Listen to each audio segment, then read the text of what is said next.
দাদা, তোমার খাবার চলে এসেছে, খেয়ে নাও আগে। খাবারটা রেখে এখানে আয়, একটু কুবা, আমি খেয়ে আসি।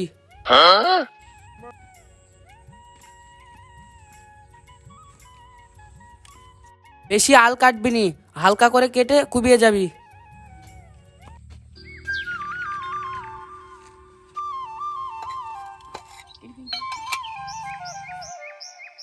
এই গিন্নিকে নিয়ে আর পারা যায় না, কখন যে কি রান্না করে। বাসি রুটির সাথে ভাজা কি গলা দিয়ে নামে নাকি? এই দুঃখের কথা যে কার সামনে বলবো। কি হয়েছে দাদা, খেতে বসে ওরকম ঝ্যানম্যান করছো কেন? আরে এটা কি তরকারি নাকি? বাসির রুটির সাথে ভাজি কি গলা দিয়ে নামে? তুই বল। আমি কি বলবো দাদা, আমি বলতে গেলেই তো দোষ হয়ে যায়, আমি বলতে গেলে তুমি ধরে ধরে মারো। সুযোগ পেয়ে তোরাও বলছিস? নে নে, ভালো ভালো, বলতে থাক বলতে থাক, ভালো।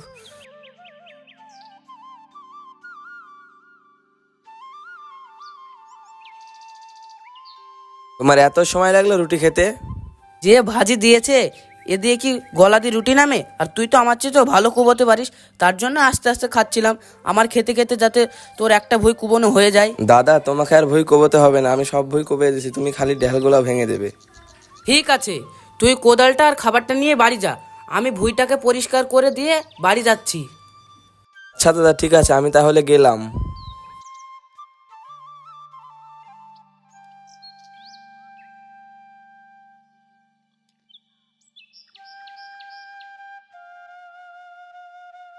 ওহ, কি ঘাস রে, এত সাফ করা যায়? আর ঢেলগুলাও কি শক্ত, এত ভাঙতেও পারা যাচ্ছে না, এত সার মাটি দিয়েও যাবে না। কি রোদ রে বাবা, মাথাটা তো এবার ফেটে যাচ্ছে। যাই একটু গাছের তলায় গিয়ে বিশ্রাম নি, তারপরে আবার করলে হবে।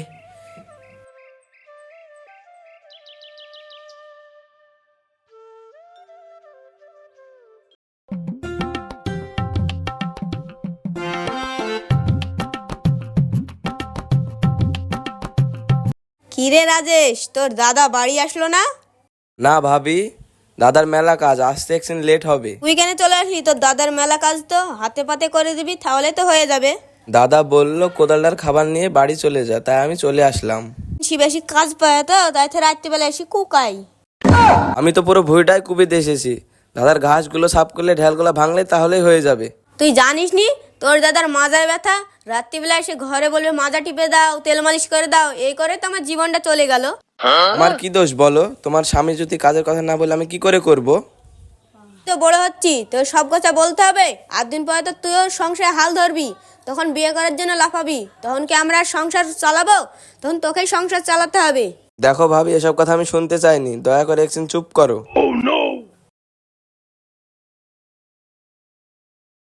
আজকাল মানুষের ভালো কথা বলাও দোষ, তো আমার তাতে কি? যা মন তাই করুক কা।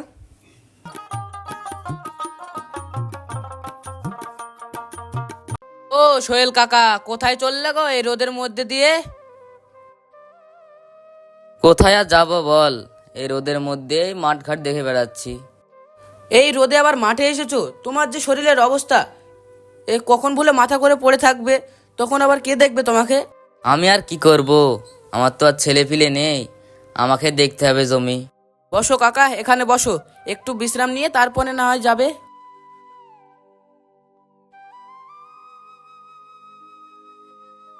কাকা, তোমার মেয়ের কি বিয়ে দেবে না? ওর তো বিয়ের বয়স হয়েই গেছে। হ্যাঁ, বিয়ের বয়স তো হয়ে এসছে, ভালো ছেলে না পেলে বিয়ে দেবো কি বলো?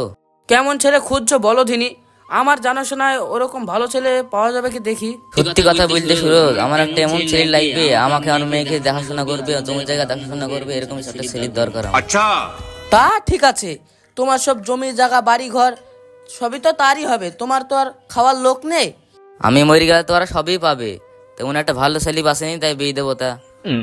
ঠিক আছে কাকা, কথাটা আমার মাথায় থাকলো, সেরকম ভালো যদি আমি ছেলে পাই তাহলে তোমাকে আমি খবর দেবো।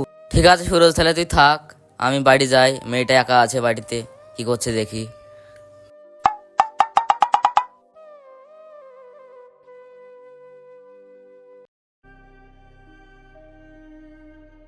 ভাবি, তুমি তো প্রতিদিন রাতে রুটি করো, চারটে তো ভাতও রাঁধতে পারো আমার লেগে।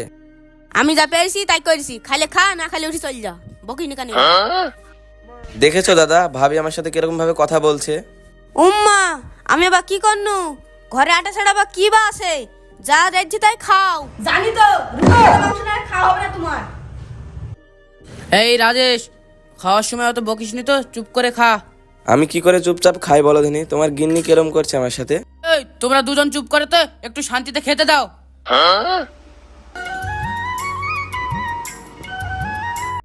বুঝলে গিন্নি, রাজেশের এখন বিয়ে দেওয়া দেওয়া উচিত, কারণ বড় হয়ে গেছে, ও বিয়ের বয়সটাও হয়ে গেছে। তো দিবা বলছো, বউকে কি করে খাওয়াবে? কাজকর্ম তো করে না। তুমি যা খাও ও তাই খাবে। জানি ওকে বি দিবা, কাজকর্ম করে তাই যে বি দিবা ওকে।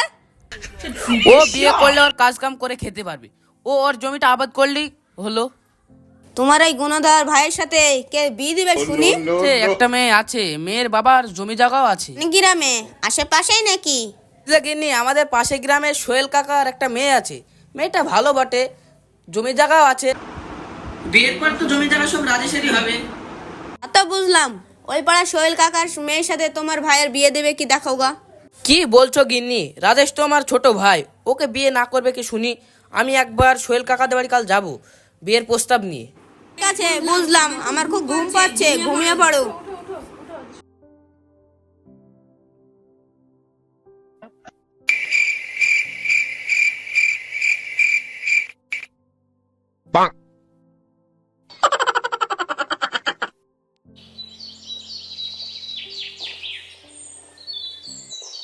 কাকা, আমি তোমার কাছে একটা প্রস্তাব নিয়ে আসলাম।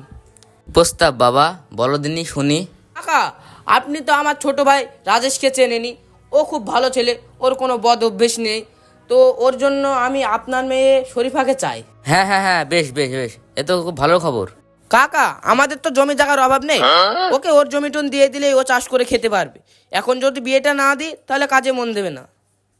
আমাদের বাড়িতে আপনার মেয়ে বউ হয়ে গেলে শরীফা খুব সুখেই থাকবে। হ্যাঁ, তোমরা তো খুব ভালোই মানুষ, আমার মেয়ে শরীফা তোমাদের এই বউ হয়ে গেলে খুব সুখেই থাকবে। তার আগে শরীফার মতামত তো দেখতে হবে। তা ঠিক আছে কাকা, তাহলে তুমি শরীফার সঙ্গে কথা বলে তারপরে কার আমাকে খবর দিও, ঠিক আছে? তাহলে আসছি কাকা।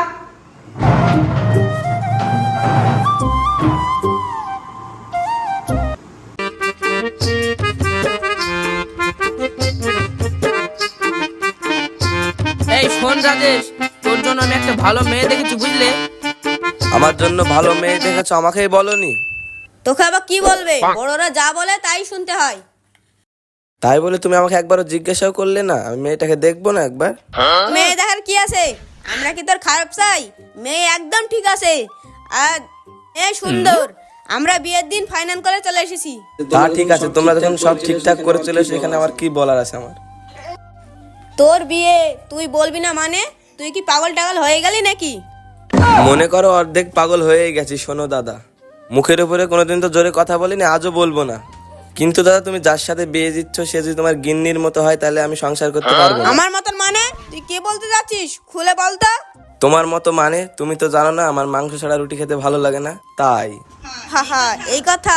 ঠিক আছে, তোর বউ তোকে মাংস আর রুটি করে খাওয়াবে, খাস। কি ব্যাপার, সবার সামনে ভালো মন্দ খাবার, আমার সামনে মাংস রুটি? না না, তোর সামনে মানে রুটি। আমাকে বলতে সব শিখিয়ে দিয়েছে। মাংসটা খেতে পারে আমিও দেখছি। আজকে আমার কি আনন্দ হচ্ছে, এই দিনটার অপেক্ষায় ছিলাম আমি। এখন থেকে আর কাউকে চিন্তা করার দরকার নেই, এখন থেকে এই বাড়িতে শরীফা সুখেই থাকবে। হ্যাঁ, আমি এই জন্য নিশ্চিন্ত। এখন থেকে শরীফা আমার ছোট বোন। কিরে শরীফা, আমার সাথে থাকবি না একসাথে?